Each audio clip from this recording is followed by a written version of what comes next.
Paula, mute everybody, please.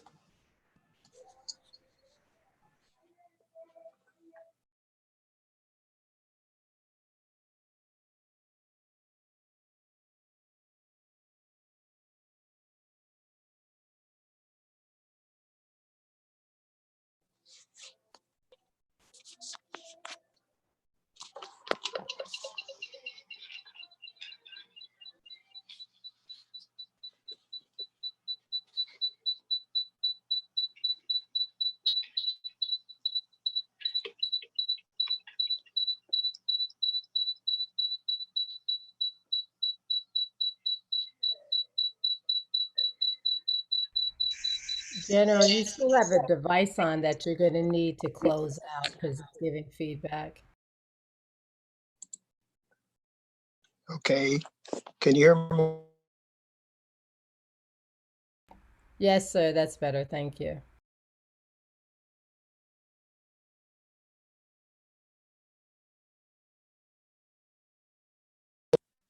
Okay, I got it.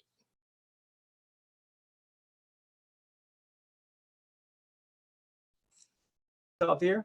So good evening, everybody. Welcome to One-on-One tonight. Tonight, our special guest is Brigadier General William J. Johnson, Jr. Say that 10 times.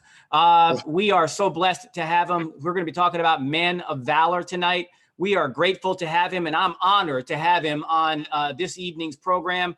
One-on-One with Brigadier General William J. Johnson, Jr. Good evening, sir, and thank you. Despite all of it, we finally got you on. I am so grateful to have you on tonight.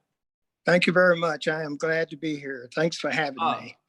Sir, it is certainly an honor. And tonight's topic, we're talking about men of valor, and certainly what drew me to you was that one, you had been attending some of my webinars, but that was really cool. But I think what really struck me was this post that I read from Adrian Ray in celebration of Black History Month. He said, "Today I recognize the honor of another personal mentor, Brigadier General William J. Johnson. He was the first African-American general in the history of the Arkansas National Guard." And he goes on to give your accolades of what you've accomplished. But just for him to take the time out to recognize you as a mentor, as someone that's been there for him, to me, it really spoke volumes of who you are as a person and how you've been able to touch some lives. So I really wanted to ask this question out of the box. One of the things that was written in your bio that I thought was interesting, and I want you to address it if we can. But before we do that, sir, tell everybody who you are, where you're from, and then I've got, like I said, this question. I got 3 questions, but this first one is easy one for you to answer. Who's Brigadier William J. Johnson? Yeah, I'll be glad to do that. Good evening, everyone. I am a Brigadier retired William Johnson. I spent 36 years in the Arkansas Army National Guard. I am from Maumelle, Arkansas. Most people know where Little Rock, Arkansas. We're about 22 miles away from Little Rock. Been living here all my life. Again, I spent 36 years in the military, retired in 2012. Wow. So we are trying to see. Dr. Paula, can you just check the Facebook feed and see if it's going out? Hold on, General. I just want to double check some things. And it says we're live, but we're having some issues. Yeah, it says we're live here. It says we're live there. So we're live everywhere. Yep, it's moving. So it's just one of those things that just technical stuff is just, it's a wonderful life. But I'll just refresh my page and see if it's going out, but it should, yep, the signal's out. I heard it from the boss. That's awesome. So, so let me ask you this question. There was an interesting point in your life that when I read in your bio, that said that it was the time that you walked into to sign up at the Armory. Absolutely. And it was a time, a pivotal time in your life that really changed how you were going to proceed. And I was wondering if you could tell the audience a little bit about how that first encounter was when you went to go sign on the dotted line almost 40 years ago now. Yeah. I'll be glad to talk about that. Let me just back it up just a little bit, if you don't mind. Yeah, no, please do, sir. Yeah, a little bit how I gained interest in the Arkansas National Guard. Most people remember 1957 during the Little Rock Central High School crisis. And I remember that was such a big event here in Little Rock. And the Arkansas National Guard and the 101st Airborne Division had soldiers surrounding Central High School. And so people will drive up just to see the soldiers standing. They had a perimeter around the school, huge high school.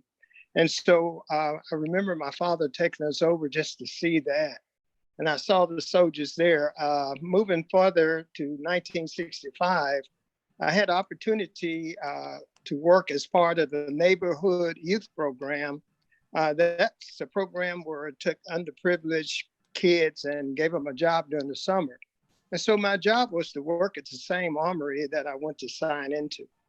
Oh, wow. I was working at another job, and I heard some of the soldiers who were a part of that unit talking about some of the things that they had done during drills and annual training. And I thought that was interesting. And so I went down to the unit and to sign in.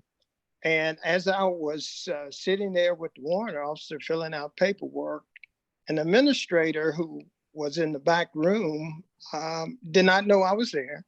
What I didn't really understand what was going on, there were several things going on during that time that I didn't have privilege to. First, they were having a recruiting drive. The strength of the Arkansas National Guard was getting low, and so they were trying to recruit minorities to help build the strength. I did not know that.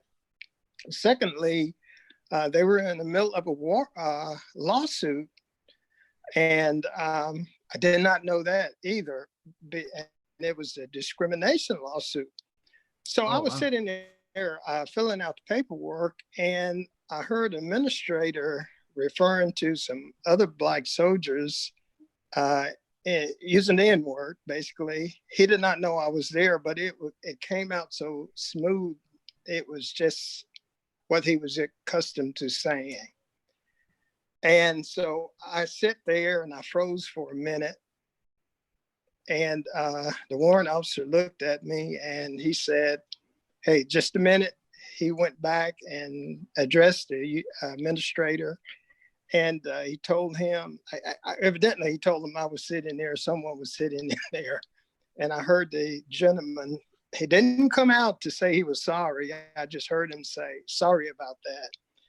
And so I had a split second to really figure out what I wanted to do. You know, I could have just got up and walked out, or sit there and continue to sign up. And I kind of, it took a couple minutes, and the warrant officer told me, he said, "Let me tell you this." He said, "If you work hard and you do the right things and do what you're supposed to do, you can go as far as you want to go." He said, "But don't let this bother you." So I just kind of took a breath, and I continued to finish signing up, and got sworn in at the same time. So that kind of, you know, and to be honest, you know, I was raised during the time that was not the first time I heard that word. And you become hardened, basically, because that is the way you survive during that time. Mm-hmm. And so it was somewhat of a, you know, due to that survival and the things my mother had taught me about, you know, what to say, when to say it, and how to say it, and things of that nature. You know, it bothered me to hear that, but I kind of got over it pretty quick. And so that was the first decision that I had to make about the Arkansas National Guard. And it's a pivotal moment, sir, because as I read it, you know, you could have went either way. You could have walked out in total disgust about Absolutely. What you had heard, or you took the road that was really going to be hard, and you signed, because in the article it said it was just 20 years removed from the time that they had all the segregation in the schools. Absolutely. And at the time that where African Americans were not allowed in the National Guard, up until recently, where now you were allowed to join. Absolutely. And so, every day practically of my life in the military, I thought about that very moment, and like you said, I could have just walked out and you probably wouldn't have been talking to me today. Well, thank God we are, because of what you've been able to accomplish over your illustrious career. But when I read that, it was, to me, it was like, it's here you are. It's that road, do I go down that road, or do I say, it's easy to just to walk away? And while that could have discouraged you, I think that the pivotal part here was the warrant officer really stepped up. And he said, look, if you do your job and you do well, you can do whatever you want. And I'm assuming that the warrant officer was white. Absolutely. Yes, he was. Yes, he was. And I remember that. And when I got promoted to Brigadier General, the warrant officer was he was retired, but I contacted him and I invited him to the promotion ceremony. Oh, that's awesome. And I mentioned the situation in the speech. I didn't go into all the details, but I mentioned him. And that gentleman cried like a baby, It was, but that was the first positive things that anyone had said to me about the Arkansas National Guard. And again, this is, you and I were talking about this at length. We said, look, this was the Arkansas National Guard, right? Yes. You were an African-American man coming in at a time when you were just 20 years removed from what was happening in school, right? The desegregation that was happening, right? And like you said, just seeing the men that were out there, along the armory, and the impact that had on you, what your mother had prepared you for life. And here you are hearing those same exact words, and in a career change, it could have went the other way. Yes, it could have gone the other way. I can't sit here and tell you why I stayed. I mean, why I just sit there. I think I was just God's determined. Providential hand. How's that? Absolutely. There was other things too. I really joined because I needed extra money, and maybe that would give an opportunity for another career. Maybe I could learn something along the way. I was intended only to stay 6 years. And I just all of that kind of weighed in at the same time. And I just said, I'm going for it, basically. Yeah. And let everybody know who's watching this is that, just to give you some historical pieces right here, because it's in the archives at the National Guard for Arkansas. And also you can see it posted in his military career. But Brigadier General William J. Johnson Jr. was the first African-American general ever promoted to that position. The first in the history of Arkansas, the first. And he was an African-American, and he was a guy that was at the precipice of turning his back because of what was being said, turned into a great career, and he advanced himself to a brigadier general. Now, sir, you and I talked about this. So do people have an understanding what it takes to become a brigadier general? It's just not, hey, they slap a star on your shoulder. No. Would you please explain to them what the process is to get elevated to the, not only, let me add another piece so everybody gets the really understand what this man's accomplished. He was the assistant adjunct general for the National Guard and the Air National Guard wing in Arkansas, commanding over 60 some odd, I don't know how many men. It was almost 10,000, about 10,000 soldiers and airmen. Yeah, under his command. So now if the adjutant general was unable to perform his duties, he was the number one guy. Absolutely. Right? Over 10,000 men in his command, black, white, Hispanic, you name it, they were under his command. But he rose to the rank and had one star put on his shoulder. And being in the military, I understand a little bit of the gravity and what that means. But sir, could you explain to them what it takes to become a brigadier general in the United States Army, National Guard or active duty, but how you were able to attain that position? Well, I tell you, it's kind of a long story, It took Well, lots of help, and by the grace of God, I can tell you that.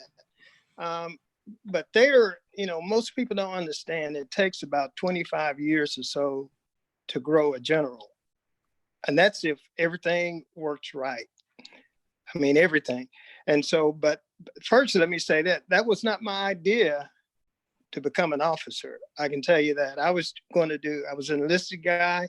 I was promoted before I went to the officer candidate school. I was an E5, and I was happy as I could be being an E5. amen to that. Yeah, I walked in, drill one Saturday morning, and my sergeant says, "Hey, you're supposed to report into the officer candidate school there at Camp Robinson." I did not know that, and so I reported in, and they were signing everybody in, and we were supposed to spend the night. I didn't have anything. I wasn't prepared, and I thought, man, Wow. what are they doing to me? What did I just walk into? Absolutely. But I made that adjustment. Again, there's some things that I didn't really understand that was going on. I kind of alluded to it a little earlier during our discussion. I talked about a little bit of the discrimination lawsuit, and it was still going on, but there were some things that came out of that lawsuit that kind of helped. One of the things, they wanted to increase the number of Blacks into the officer candidate school. All right. Now, that doesn't mean that the school wanted you there. They wanted to increase the opportunity. And so during that class, there were 7 Black soldiers who started out. 4 of us finished the course. Wow. And it was very difficult. But I noticed all during the session, there were people coming in, evaluating the classes, watching the class, and they would always talk to the Black soldiers, pull us over to the corner to see how is things going, are you hearing anything, how's your classes, are you struggling with anything? And I thought that they were just being nice and helpful and providing mentorship. Little did you know. But I did not know we were in the middle of a class action lawsuit, and there's some things that had to be accomplished during that way. And so finished there and got commissioned in 1981. And I went back as a second lieutenant to the same unit that I joined. Wow. Right? Yeah. So now you left as an E5 and came back as a second lieutenant to the very same unit. Absolutely. Wow. Yeah. How was that first drill, sir? Well, it was, it was different because, I was away for a year, and I left there as an enlisted guy.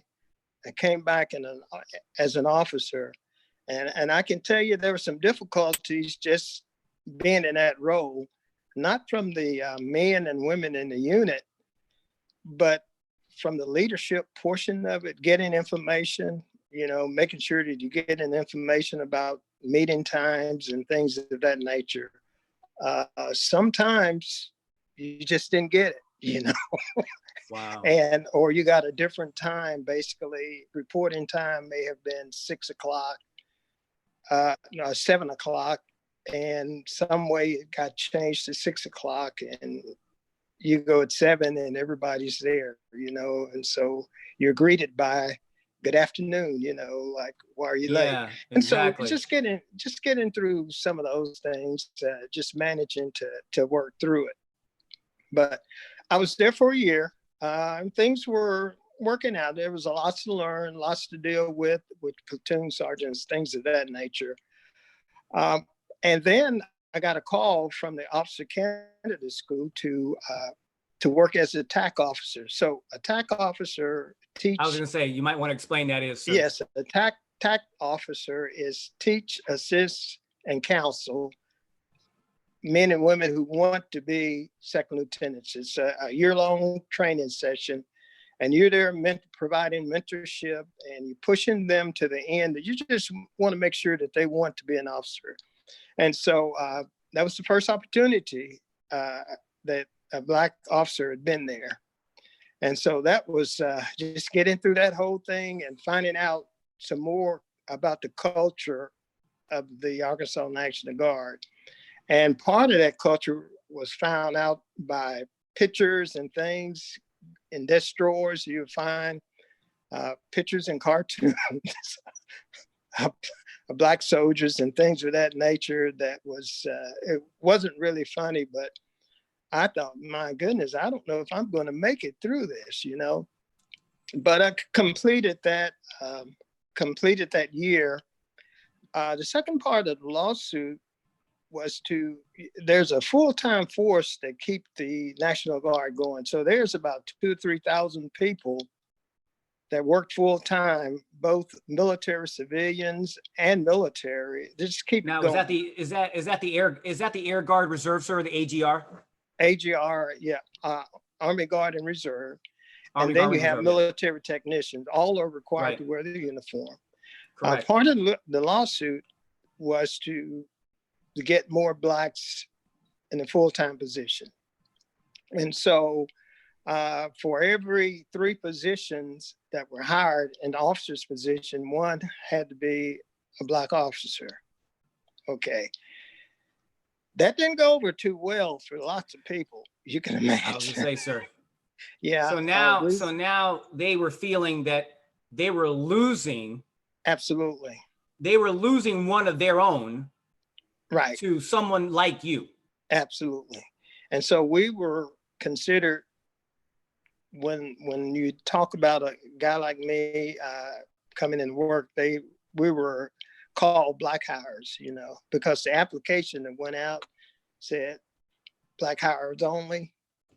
And they felt like, you know, you really didn't belong there. So it was about 4 or 5 of us that went out to units. There were some that worked there on post at Camp Robinson.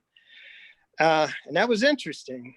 That's where you learned about the codes and the other things that's being used that you had no idea about. So I worked there I got hired on as a training officer there in 1983. And I got promoted to captain and was assigned as the captain, commander of one of the units. And I was in the infantry unit. About 2 years later, I received a phone call from the chief of staff of the Arkansas National Guard and said that Adjutant General was looking for an aide de camp. And the aide de camp is similar to an armor bearer. If you're in the church and things like that, you just made sure the general was where he's supposed to be and that he had all the information. Exactly. Exactly. And find out everything that you need to know, that it makes him look like he has all the information. And you know, I was reluctant to accept that job because there had not been another Black officer in that position. And lots of the people that he was around, the colonels and things, were in that old guard, basically. And I thought I was happy being where I was, and the chief wouldn't let me out. He had me to report to him, and he says, the general wants an aide de camp, and you're going to go in there, and here's what you're going to say, basically. And if you're going to accept it, and you're not going to embarrass him. And I said, yes, sir. And probably that was the best opportunity that I ever got, because I was able to attend briefings. I was able to see the operations at the senior level, just sitting back watching the planning, the strategic planning and things of that nature. And just got a chance to talk to him and just kind of find out about military. We spent lots of late nights driving around and visiting units and things of that nature. And so that was probably one of the key areas. Another key area to get you through that whole program is getting evaluations, good evaluations, basically. And so you start again as a second lieutenant, basically, and for 25 years, you You're have making to a have general. near perfect evaluations. And just think about the number of people that you work for. And all it takes is one person to say, he may make a good officer, could, and you're out of there. That gets you out of the running. Another thing is, and it's interesting, sir, you say that, because when you read the bio or you read the comments that the chief of staff now says for the Air Force, he said he had to be literally perfect at everything he did. yes, He's a 4-star general now. I believe it's General Brown. I think CQ is what General they CQ. Brown. Yes, General CQ Brown. But he said that everything he did had to far and exceed all of his white counterparts. He had to excel at everything he did in order to be able. He couldn't be at par. He had to be 5 times above his competition. Yeah, and there's no room for error. Okay, so there's no, you don't get any do-overs. Okay, I slipped this one. There's no room for error. And then you have to, there's lots of firsts, opportunities for firsts. I mentioned 3 or 4 of them, but there were several. And every time that you're the first in that position, there's a new level of stresses that you have to deal with at every position, because you have to go in proving yourself, because there's doubters that, you're not cut out for it. Another thing is, you can't put yourself in positions. You just can't say, I want to be a company commander, and I want to be a operations officer, and I want to be an executive officer, and I want to be a battalion commander. You can't someone has to select you. So it's almost, that kind of correlates to the church, doesn't it, sir? You just can't, you kind of can't just be a bishop when you want to be a bishop, right? Yeah, absolutely. There has to be a selection process, right? There has to be a grooming process. There has to be and like you said, for 25 years, you were being made into everything that you are today. And for people that don't know, please go out and read this man's bio. It's unbelievable. You went and got your master's from the War College, right? Yes. As part of the process. You're going through the process of learning to be an officer, to be everything that you did. You've got your master's in strategic, right? I believe that strategic planning is what you got your master's in. Strategic studies, right? Strategic studies, and think about the strategies you had just to overcome some of these obstacles in which you did, sir. And here you are now you're a newly minted captain, right? You're now the aide to camp. You're in active duty for the most part. This is your full-time job as a captain now. Just to let everybody know, this is Arkansas. He's an African-American captain in Arkansas. Okay? He broke some barriers. Listen, you talk about a setup from God. This is it, right? Look, the discrimination lawsuit lands on somebody's desk. There were 7 candidates. He's one of 4 that makes it.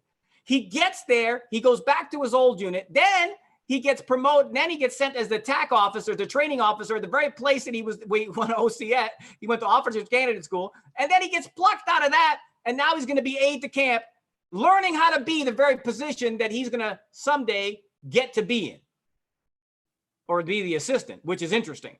See how, you talk about groomed for this position, and sir, and people don't, it's, look, in corporate America, you can go from a VP to all of this and all of that. Military is a different animal. And you talk about the very thing that you talked about is that you were an African-American man. Every promotion was breaking a barrier. Yeah. And, that's interesting. Talking about the opportunities there, I did not know, and I did not want the position. And it's just like, and it's just difficult putting it into words, because I was sweating getting the very position that was going to be future, the office. I remember walking into the office, and deputy's office was right beside it, and a huge office and everything. And just seeing how those guys operate and things of that nature. And I thought I will never be there. And here's why. Outside of the office, there were pictures, and I'm sure if it's most churches, I guess the bishops probably have all of the bishops' all of the pictures previous somewhere. bishops that have come before them. Yes. Yeah. So At the jurisdictional level. Yeah. Absolutely. So we had a wall outside of, for everyone to see at the post headquarters of all of the past general officers.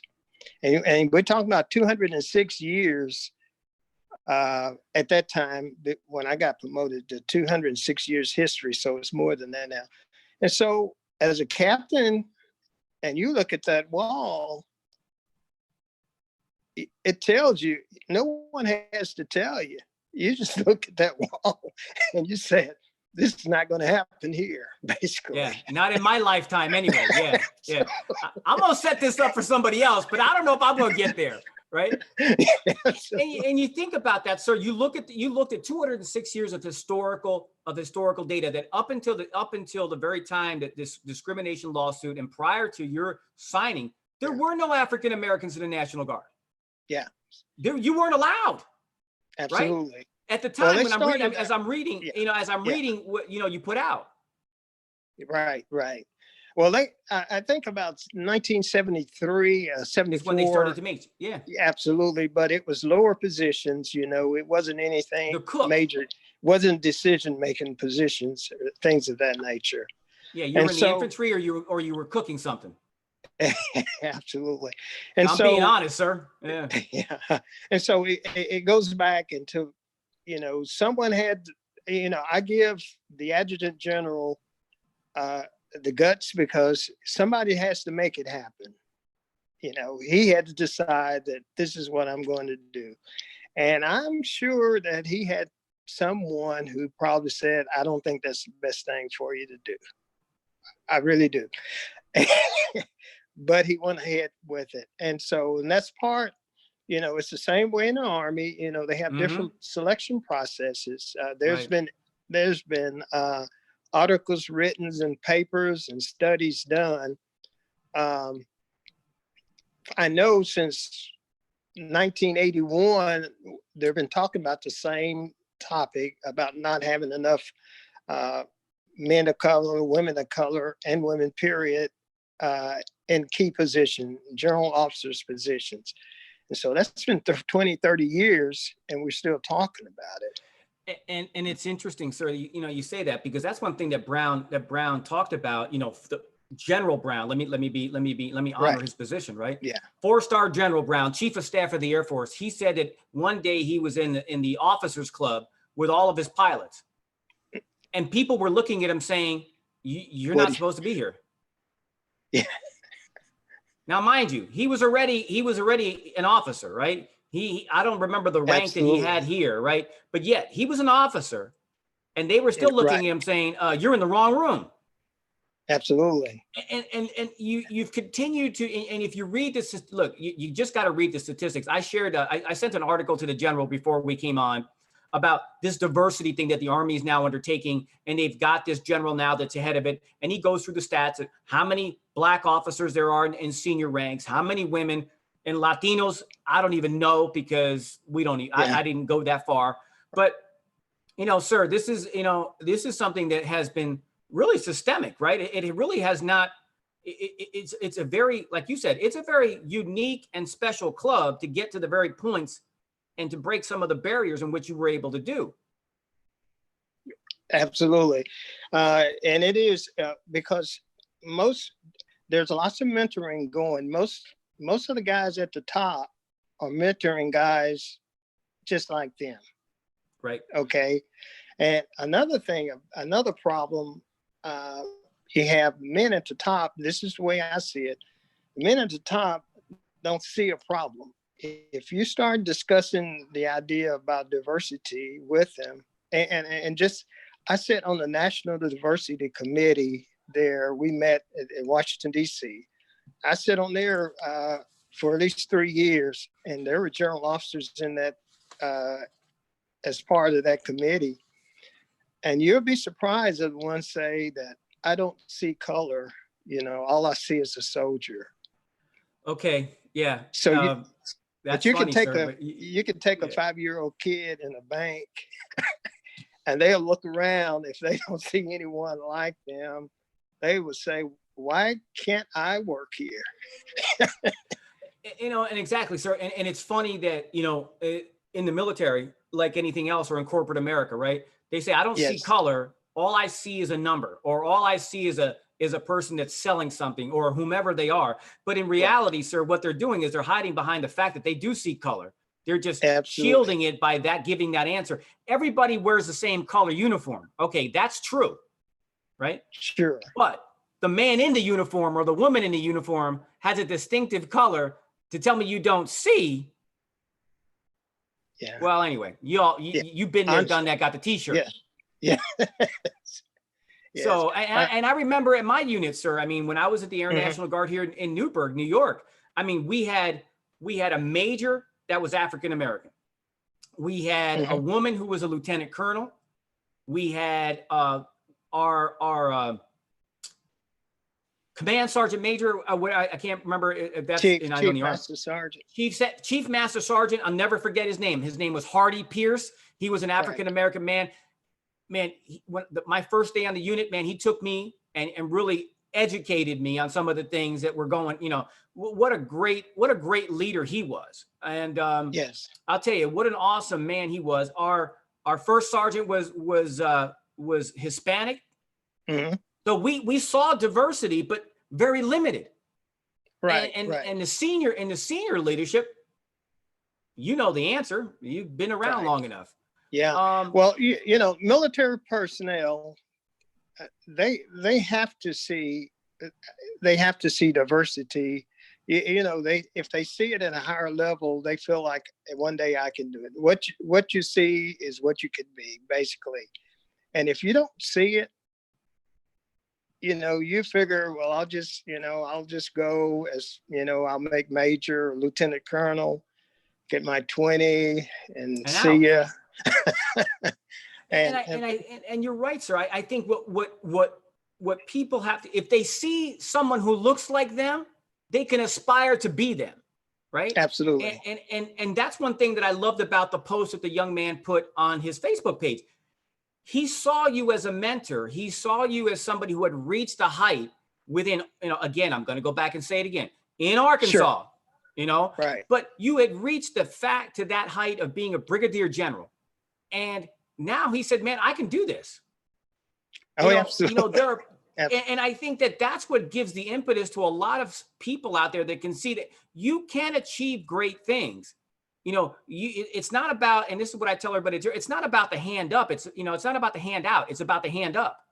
And, absolutely. And I think, sir, that what you were able to accomplish in your career, and just so everybody gets this understanding, when he became Brigadier General, it wasn't just like somebody came along and said, "Here's a star." This was a congressional appointment, by the way, boys and girls. Absolutely. Congress had to pass it, and if they didn't pass it, they could have sat on this thing forever. Absolutely. Absolutely. I mean, sir, you can tell it better than I can, but why don't you let them know? Because this wasn't exactly like, oh, hey, Bill, here's your star. Yeah, absolutely. First thing, you don't make general officer unless you make the other ranks. Correct. Okay. Right. That's first step. That's first and foremost. Correct. Yeah, you ain't getting there until you clear all the other hurdles of 25 years. Absolutely. You're right. And there's certain requirements at each level. And so if you can't, you could be a lieutenant colonel, but if you never make the colonel board, or you never get picked, and I can back it up a little bit more than that. If your leadership doesn't give you the opportunity to serve in certain key positions, you'll never make colonel. Okay, so there's a tendency to put mostly Black and brown soldiers into the logistics area. and it keeps you away from the the fighters, the infantry, The infantry, where you will get promoted operations faster. and Yeah. those things, or those units with the ability to give you commands and things of that nature. So if you don't have a command, basically, if you don't have a company command or battalion command, you'll never make general. And someone has to give you that opportunity, basically. Then after you get in there, you have to, just like you mentioned earlier, you just can't be even with everyone else. You know, you have to, it's a struggle. You have to get in there. It's a fight. You have to work hard, and you got to understand that. And then you have to hope that you get a good evaluation for your hard labor, basically.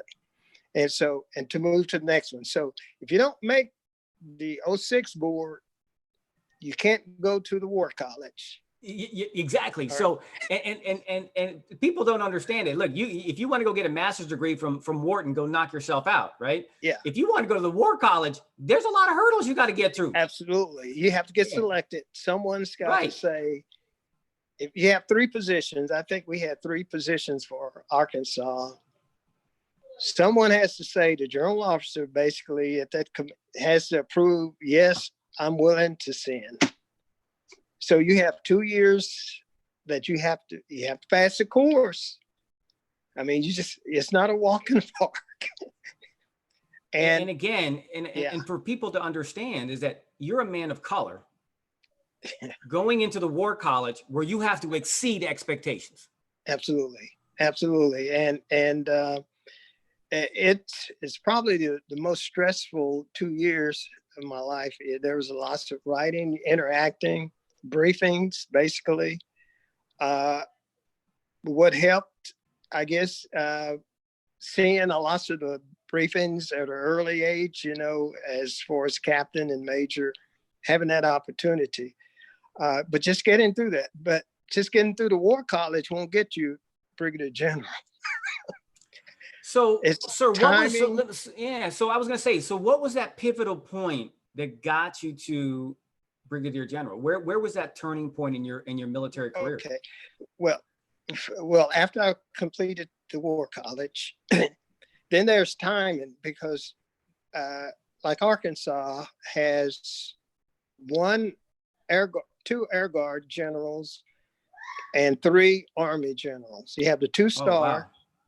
And then you have 2 1-star, 2 brigadier generals, one for the Air Guard, and then one, I think a total of 4. I may be wrong. I think it's a total of 4 1-star. But it's all about the timing, because you can finish the War College, you can get your paperwork submitted just to go before the General Officers Board. That's and that's a year or so process. A year or so process. During that time, just going before the General Officers Board, anybody could say that you did something, and there's an investigation or something that gets your name pulled off. And so then after that, if you're fortunate to get past the board, then you have to have a position to go into, because you only have, it depends on how long the board went and how long it took to get the board approval. Then you have a year or so to find a position. Wow. And so if no one's leaving, your opportunity is out. So it's all about the timing. And then someone has to say, I want you to be a general officer. And I'm going to put you in that slide. So a question came up from the chat. Sir, let me ask you this question. It's ironic who the question's from, but it says, what role do you think God played in your upward spiral through the ranks? What role? The role he played is the absolute role, because I realized every position, I could do the work. Basically, I did the work, but I still had no control over my positions. He had to touch someone's heart And I'm gonna tell you, every guy that I worked for, every lady that I worked for, they weren't just God-fearing people. And a matter of fact, there were some that wish that you weren't there, basically. And so it wasn't anything that I could personally do myself to touch their heart. I mean, I could do the work, and I made sure that what my duties were. We would have periodic meetings and things of that nature to make sure I check off, make sure I just made it difficult for them to say you didn't do it, because once you check it off, but still, they still have to sign off on it. So I, I think God had it all the way. Yeah, and just to let the audience know, you are a proud member of what church in Arkansas? At the Worship Center, Church of God in Christ, there in North Little Rock, Arkansas. And who's your pastor, sir?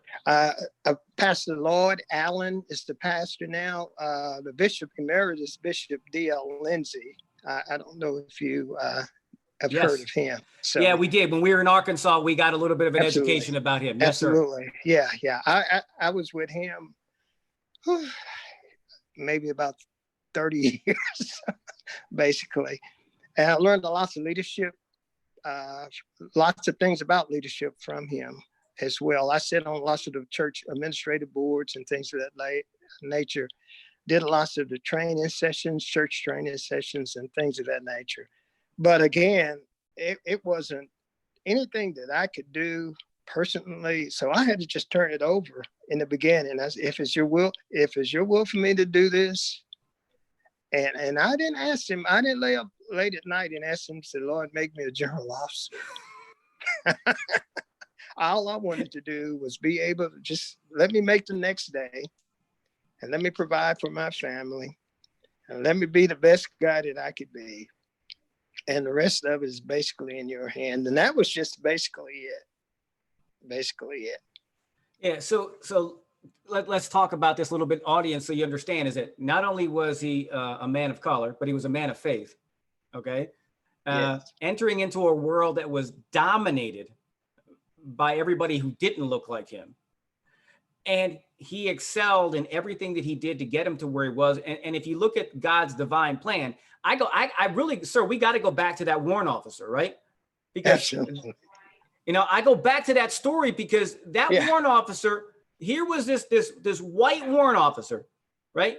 That went, let's be honest. He straightened out the technician out in the front.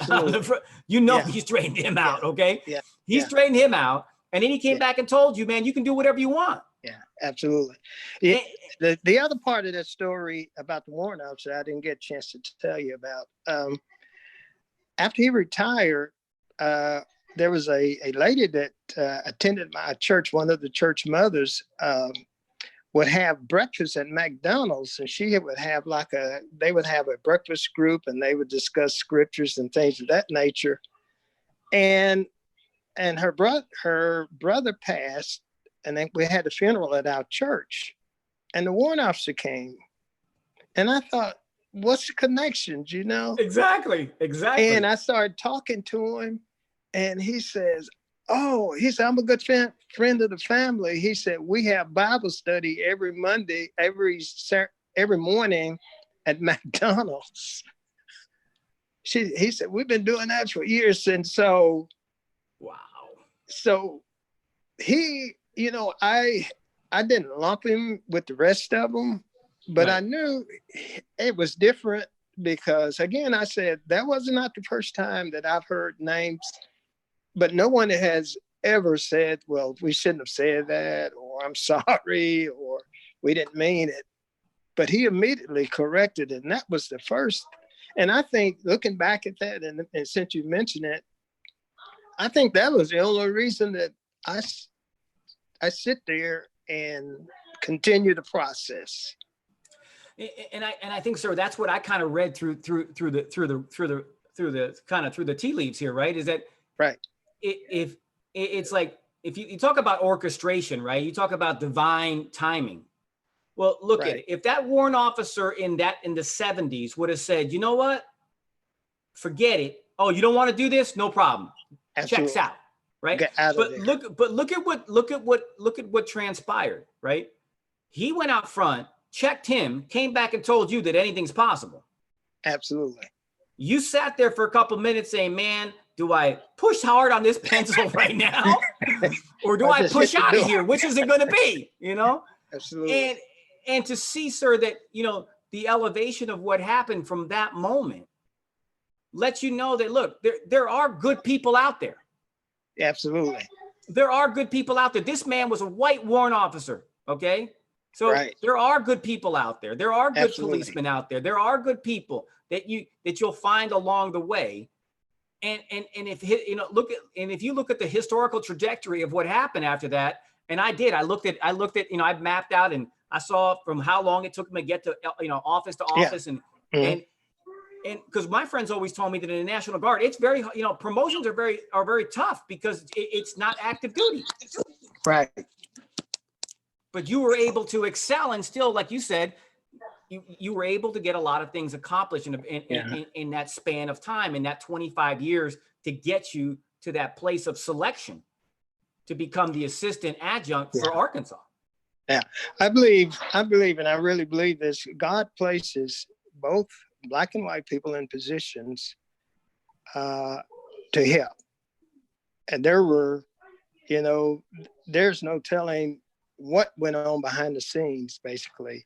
I do know when I was administrative officer, one of the guys that I worked for, my immediate boss, told me that his job was to protect some of us guys. And I never asked him what that meant.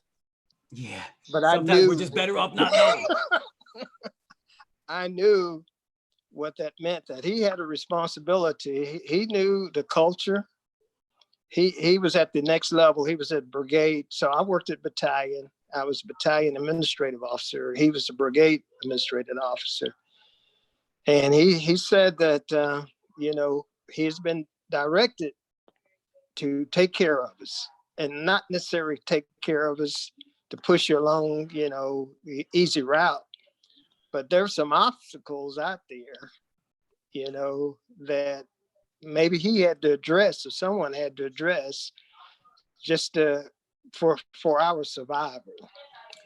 So and it's there funny was, you say, you know, and it's funny you say that, sir, because it's about having those hard conversations in some rooms that you weren't privy to. right, It's about absolutely. saying that, you know, you got to look at the merit of the man, and you've got to look at what he's been able to accomplish and see what he's done. And basically they have to open up your portfolio and say, hey, look, this is what he's been able to do. Right. And given the gravity of what you were dealing with, to know that God had, you know, I mean, you hear the story and you say, wow, how God had people positioned along the way. Yes. To enable you to really, some hurdles and some things and some conversations, except for that very first one that you heard, some of them you didn't hear about. You just knew that absolutely. You just did your job and kept on rolling. Absolutely.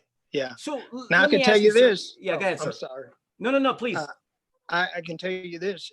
After having a position when I was chief of staff, basically, and that was the first level, there was a lot of discussion that's behind closed doors. Now, I could tell you that perhaps some of it was toned down a little bit just because I was in the room.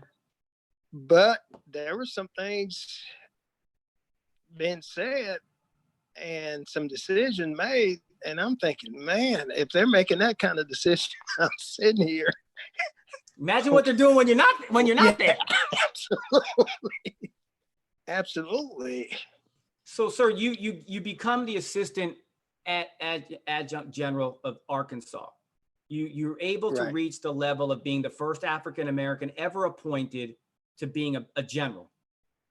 Regardless, a star is a star, boys and girls. You got to understand. He earned it, God. He got it, right? He got that star on his shoulder, right? First African-American in the history. He's in the Hall of Fame in Arkansas. Check it out if you don't believe me. As the adjunct, now you're there. How many more officers of color have come up through the ranks in your timeline that you've been able to see come through the ranks after you've made it after you were appointed lieutenant colonel, after you got to these higher, positions, were you seeing more officers being groomed and more people of color come through the ranks at this time? And now when you reach that level of being the assistant as well? Yes, I can tell you. Basically, when I was the chief of staff, the chief of staff has a big role to play in assignments in the military and things of that nature. And so I was able to, and part of my job as the chief of staff was to mentor the officers coming up, make sure that the assignments were equal and giving people the opportunity. And so working with the general would have, he would have ideas about certain people that he wanted in certain directorates or something like that. And he would say, you just fill in the list where you think we need to go. Let me see it. And I'll approve off on it and we'll make moves. And so that allowed me to talk to a lot of officers. That allowed me to get officers in some positions that probably would not have had the opportunity, because again, it goes back to somebody's got to, just like the general picked me and said, I want you to be my aide de camp. Somebody has to say, I want you to be the battalion commander. And I want you to do, and so if it's not me, then who will? And so, but they had to be prepared, so we had the opportunities. We spent lots of hours mentoring and talking about officership and things that you have to be prepared to do, working hard. Don't worry about the credit, just do the job and things of that nature. I can tell you there is, again, 25 years to make a colonel. And so if you don't have a good plan in place, it won't happen. So right now there's a female colonel that worked for me. She started working for me when she was a captain. Oh, wow. And there was another colonel that's going to have his package sent before the jury board. There's about 4 or 5 guys on the list, but he was a second lieutenant. He worked for me when I was a battalion commander. Oh, wow. And he's a colonel now, but there's a void. There's a void. And so if you don't have guys and ladies who've in their 20, 21, 22nd year, and they're not being groomed, it won't happen, basically. And that's what happened. You just kind of hit a lull. And if you don't have here's the way I see it. If you don't have a strategic plan on diversity to where you're gonna make it happen, and it's something that someone's looked at all the time and measure and make sure, it's just lip service, basically. It's just like anything else you want to do. If you have a strategic plan and you have 5 or 6 objectives that you want to get done, that diversity has to be on it. It's no different. The way I see it now, I don't get lots of people don't see it the way I see it, but the same thing in church. I mean, you gotta be. You can't say we're going to be diverse and you don't ever try. I think, and that's a valid point, sir, is that if you want to reach the demographics that you want to reach, you cannot have a sole version of one specific race at the top. You're going to have to be diversified in everything that you do. Absolutely. So if you have a pastor who's Black, but yet he's trying to reach the masses, you're going to have to bring on youth pastors, assistant pastors of multicultural. You've got to have them in the leadership, sir, or vice versa. Absolutely. We see it more with the white pastors who just bring on the black folk just to do the music, but never put them into leadership. Yeah. Right. Yeah. They take them for what they can do, but they don't take them for anything else. Right. Absolutely. They don't put them into leadership roles. They just say, hey, we know that music is going to draw, but yet they don't draw them and mentor them and put them into leadership.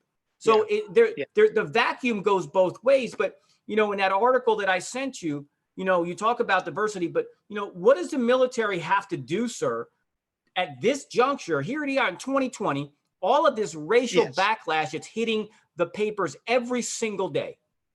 You know, Yes. okay, yes, we've got General, CQ Brown, who's becoming Chief of Staff of the Air Force. Okay, so that's one stone that's been moved. But what do we have to do, like you said, to get first lieutenants, second lieutenants, first lieutenants, and groom them, and then match them with a mentor, sir? Because I think that, like you said, without that, if they don't see anybody else that looks like them, they ain't going nowhere. Absolutely, they're not going. And I read the article that you sent, and there's another article. I'm just surprised because in 1981 we were saying the same thing. There were articles written about the same about inclusion and things, and we have some of the same things that they said they're doing, going to the historical Black colleges and universities. That is why they started the ROTC program at places like Hampton and things of that nature, so that you could go there, and teach those young people, and groom officers and things of that nature. But if it's not at the top, and it's top leadership, if it's not mentioned at the top, it's not a priority at the top. The rest of it, they may play lip service, but nothing actually is going to happen. So you have to mentor them. You have to talk to them about the culture of the military. You have to talk to the people, because inside of the military, there's certain cliques and things of that nature. There's Now you're code describing words the church they again. use. Oh, no, you're talking about the church again, or you talking about the military? Oh, I'm sorry, sir. Yeah, I'm sorry. Let me behave myself. I'm sorry. Yeah, my dad's been a pastor for over 60 some years, so. All right, so yeah, I understand a lot about that, but it's a they have to culture with, understand and I think that they don't understand that, sir. There's a culture within a culture. Absolutely, yeah. And you got to understand it. You don't feel comfortable. You get social events. You don't feel comfortable because no one's talking to you. You see all the other guys, when they're grouped up, and you just kind of standing there. So you have to talk to them about that, and just tell them. I mean, there's lots of things that someone has to tell them, and if they don't have the guy or the lady at the top that can bring them in and explain it to them, they won't get it. Now there's some will make it, but not as many as need. They just give up. I mean, you say, well, I'll make major, go out and get me a real job. The Army can't fix it. If they're talking about it now in 2020, it's 2040 or 2045 where they're going to start seeing some real differences if they don't have anybody in the pool, in the pipeline, basically. So, sir, like you said, it takes 25 years to get to that point. Right? Yeah. To get to that kernel. Yeah. So you got to have it. So you're talking about 2045 where we could see people reach an 07 or Absolutely. greater. Right. So if you go out to a college today and you say they having a big recruiting drive because they're having difficulties with their numbers and they have a problem with diversity. So a portion of that, they have certain percentages they got to recruit towards. So if you recruit a young man, a young lady, Black, brown, today, and your goal is to have them to be a general officer and given the right positions and given the right training and the right opportunities and the right mentorship and things of that nature, and they survive it, you're talking about 25 years, 20 to 25 years before that. You can't go out on the street, like if you're a CEO and you want someone, you can't just go in and say, I'll pay you $250,000 and you can walk in and do the job. Yeah, that's you not can't happening. do that in the military. No, sir. And it's an interesting dynamic, sir, that you pointed out, because like you said, you had commands of a battalion and all these other places. If they just stick them in HR and logistics, they could be a major for a long time. They could be a captain for a long time. Absolutely. Because of just the abundance in that specific role, right? And if they want it, they have to command, they have to have a leadership. They got to have men. They got to be able to be put in those very, prestigious positions to be in order to facilitate them to get to those higher ranks. Absolutely.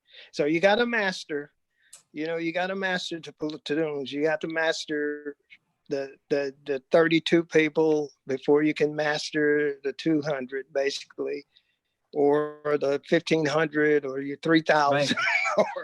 Right. So, oh, absolutely, sir. Because, and then, look, you get to the point of where you were able to accomplish in your career. And, and one of the, again, what for me, having served and, as a non-commissioned officer, I was a chaplain's assistant in the Air National Guard, and I loved my job. But, to get a chance to interview you tonight about how you were able to, again, read his story. I think it's really just Google him, you'll find him. And he's in the he made it to the OCS Hall of Fame, and none of these accolades. Listen, he's a very humble man. I've had a chance to talk to him because for me, I've been ingrained in being in the military. I was just going to call him Brigadier General, period. He says, no, you can call me Brother William. I'm like, yeah, I'm just going to call you Brigadier General, because you earned it, sir. And is that, and to me, that's that's really, to me, that the honor that you got to a point through a lot of adversity, a lot of changes in Arkansas, being able to accomplish what you've been able to accomplish and walk away on your own terms. Yes. Yeah. I think when I read your whole story, the fact that you were able to walk away on your own terms speaks volumes. Absolutely. And, even today, I sit back sometime and you wonder, you may have heard the song, How I Got Over. Yes, sir. And I wonder something, man, things had to just fall into place. And again, there were good people, up and down the line. There were people who worked for me that did great things. There were people probably took up for me that I still don't know who did, and so it was mine. You speak about being humble, but again, I believe that, if you're at the top, you're the servant. You serve people. You want to make sure everybody's got what they need, everybody's taken care of, and things of that nature. And I really appreciate it. And I had the opportunity to speak at one of the Black History events there. There were questions similar to what you're doing. And we kind of talked about some things. Some of it is a little bit more detailed because we were in-house and some things they really needed to know. Right. But I ended it up saying that there was never a day that I regretted going in to do my job. And if I had to do it all over again, I would do it in a minute's notice. Wow. And so, because I learned a lot during the process, and I had some great opportunities, I was able to go to certain training that I never would have been able to pay for, basically. And learn some things that I was able to bring back to the church and things of that nature, or some of the other organizations that I work with, some of the leadership skills and things of that nature, and contacts. You still have contacts and things of that nature. Those are priceless, sir.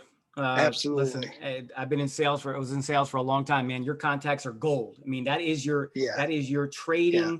That is everything that you have. and trust me, that is the greatest asset that you can, if you have them, it's the greatest thing. Yeah. Well, listen, I just, first and foremost, what an honor was to talk to you again. I normally don't get a chance to talk to you at all because I'm normally facilitating and doing something, but I just appreciate you coming on tonight. And again, we are into probably episode 4 of doing this one-on-one. And I am so humbled that you took the time out, sir, to come on. Again, everybody, just to let you know, this has been one-on-one with Brigadier General William J. Johnson, Jr., retired, but had an illustrious career in the National Guard, rose to the ranks of being a brigadier general. For those that don't know anything about the military, he had a star on his shoulder, and that's a lot. And certainly he walked in the room. There's some people that snap to attention. I'm gonna tell you that right now.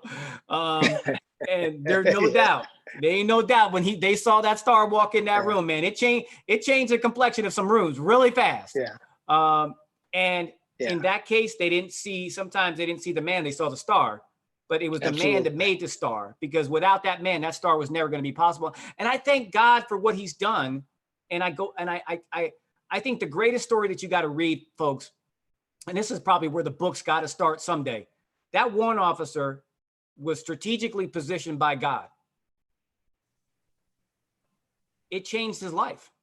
And I think that if we look at the story of all of this, God always has strategically somebody placed in our lives that if we're listening and watching, can get us pointed in the right trajectory to make us and be able to move us. We just got to be in the right place. Absolutely. Sometimes we move too soon, and God said, just be still. So if I've learned anything, man, sometimes before you just got to take a little bit of a pause and listen and sign your life away anyway. And he did. And he changed his life forever. And because of that, we have had the opportunity and blessed to talk to the first African-American general in Arkansas. Tonight, we brought you Brigadier General Johnson. It has been my honor. It has been my pleasure, and it's been my privilege to talk to you this evening, sir. And I hope I have an opportunity to meet you in person in Arkansas. Bishop Withers says we're coming back, hopefully after this coronavirus is over. But I will make it my point, sir, to have an opportunity to shake your hand and meet you in person, because certainly it has been an honor. Well, it'd be a pleasure, and I certainly am pleased, and this is great honor to be here. This was not on my list to do, but I certainly appreciate you picking out somebody like me to come on your show, and I sure appreciate it. Thank you very much. Thank you. Again, folks, this has been one-on-one with Brigadier General William Johnson. God bless you. Thank you. And have a great night. And listen, share this with your friends. Share this with some young men and women who aspire to do great things, and let them know that they can do some research on this young man and be able to see what he's been able to accomplish. If you just stay in God's will, great things can happen. God bless everybody. Have a great night. See you next week when we'll have another guest. Good night.